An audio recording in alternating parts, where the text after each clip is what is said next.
Tuwang-tuwa yung dalawa sa pagliligo. Kana bas ayang favorite. Bas ayang oink kana bas ayang oink oink.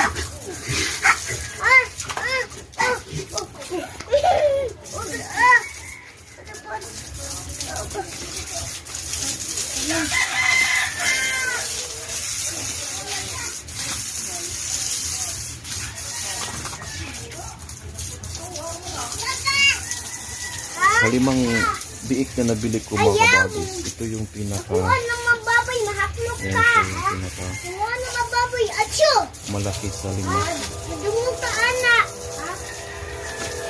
Suko na ba na, Pia? Ayan siya. Yung mga kapatid Nanay, niya. suko na brown. Nak, ano suko na brown?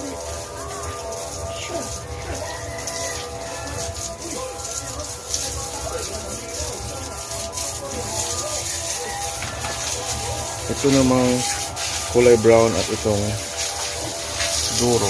Magkapatid yan sila. Bali, mas bata sila ng 1 linggo sa 3 itong magkapatid. So ito ngayon, silang 5. Ito ng pinto ko, nabasa. 1 month na ito ngayong araw. Mga kabagis, 1 month na yan sila na dumating sa bahay or sa atin pangalaga. Ako alam na paano gawin yung paglilinis.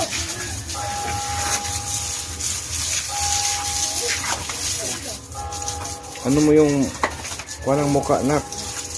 Mga naong, nak? Ha? Tirahi lang mga lawas pa kayo na.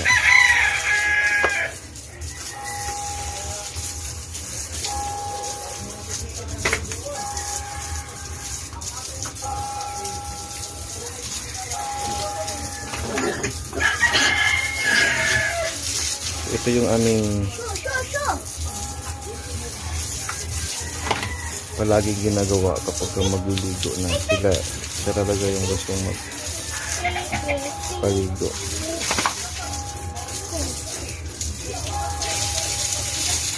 Nak, tirahi tanan, nak, igatan nak, tubig.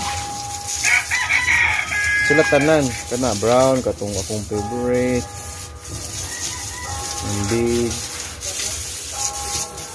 Na. Di ka mong favorite, oy.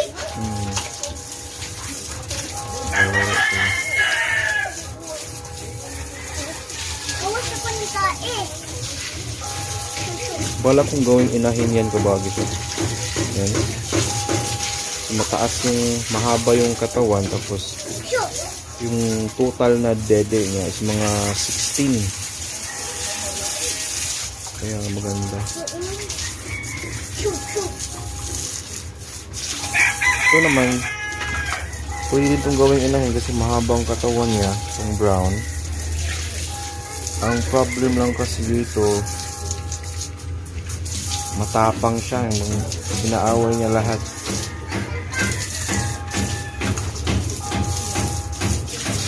May nakbe.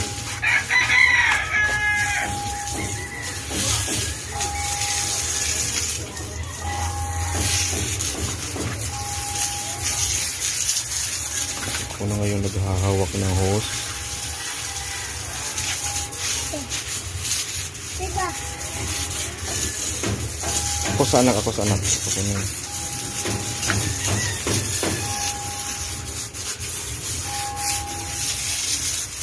Ito yung possible na gawing inahin natin.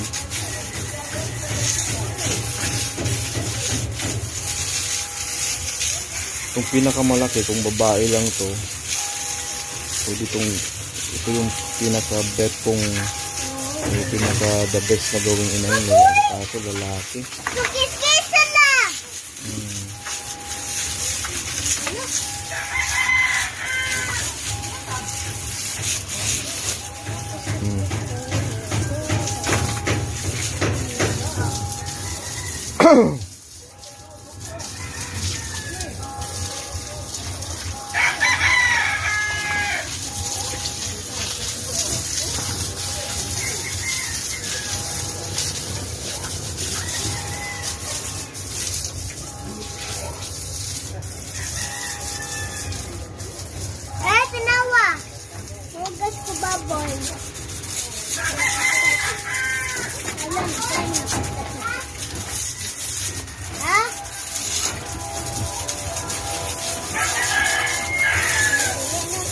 ang ito. brown.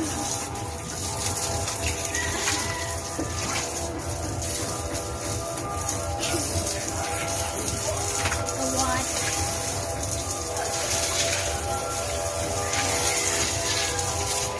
Itong durok natin mga kabagis, parang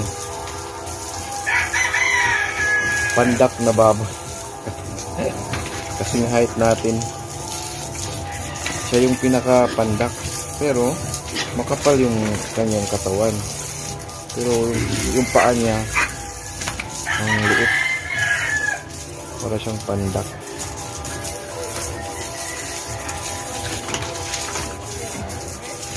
Naglalaro na sila.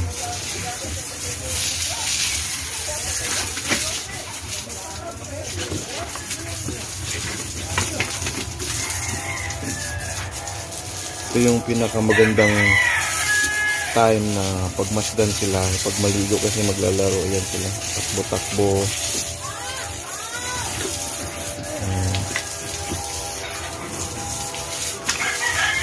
Yung brown, mahaba talaga yung katawan niya, katulad dito. Pwedeng unahin. Nakukuha na lang kana ko. Manaka? Kasi nito i-finish ha.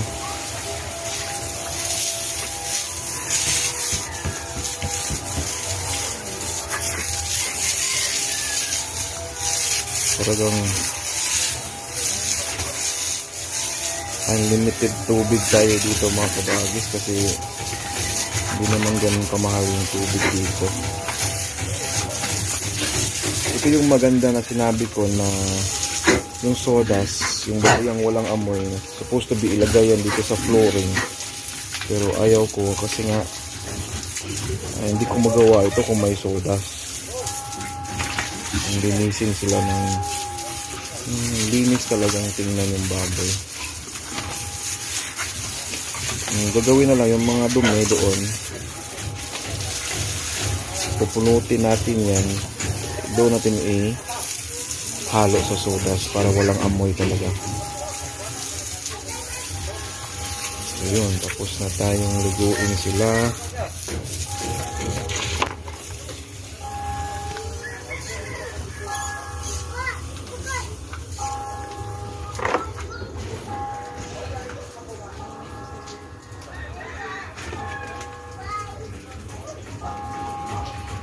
Yung mga dumi, wawalisin natin yan at ihalo natin sa sodas. Ito yung durok namin mga kabagis. So, siya yung pinaka pandak sa lahat yan, sa 5. Pero ang maganda, kahit pandak siya, malakas siyang kumain at tingnan yung katawan niya. Makapal yung katawan niya compared sa iba na mga mahaba.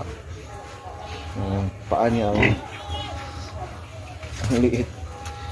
Hindi na makakabagis.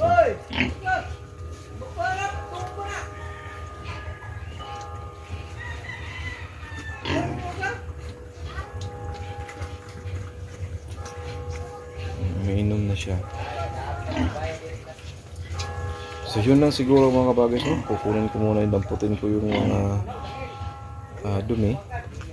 And thank you for watching. Yun lang yung pinapakita ko sa inyo, yung ito yung time na gandang-ganda talagang tingnan yung mga baba. Malinis na sila, tapos naglalaro, tapos nang maligo. Ito yung mga moment na pangpatanggal ng stress. Yes mga kabagis, before po pala makalimutan ko, i-shout out ko pala yung mga taong palaging nandyan sa ating channel na nanonood, yung mga silent supporters natin. Talino Warriors po tayo. Yan, sina Julina Balasabas, shout out sa iyo kabagis. Team Kabagis, hindi ko yan team ha, pangalan lang yung channel niya yan, Team Kabagis, nagpa-shout out siya. Ang kapatid ko si Arnel Villarin na nasa Sharjah, UAE. Yan, shout out sa iyo bro, thank you for watching. I believe maraming nanonood ng mga kasamahan mo dyan, so palaging nanonood sa atin. Thank you so much. Sila Queen Dian, Shai, Pinay USA, yan, si Mike D. Flor, yan, nagpo-comment din palagi. George Clooney, Milcher Tayag, at most especially kay Telma Lim na palagi yan nanonood at gustong magpa-shoutout sa atin. And thank you so much mga kabagis for always watching. Bye-bye.